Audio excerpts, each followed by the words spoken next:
Velkommen til Seeker 7 GT.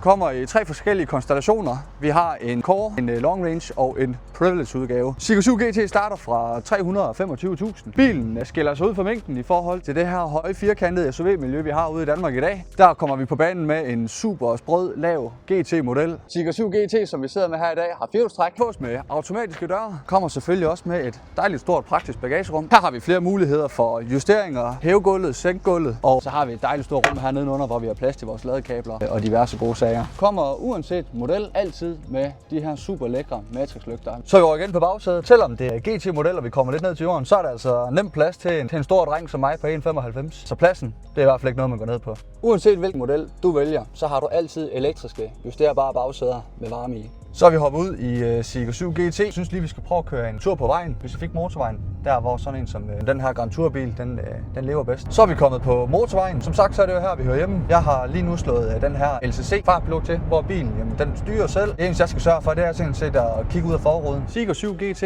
kommer altid med 800 volts ladearkitektur. Så det vil sige, at på vores Core-model lader vi fra 10 til 80 på bare 13 minutter.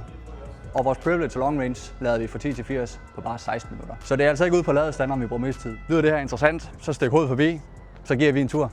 Hej hej.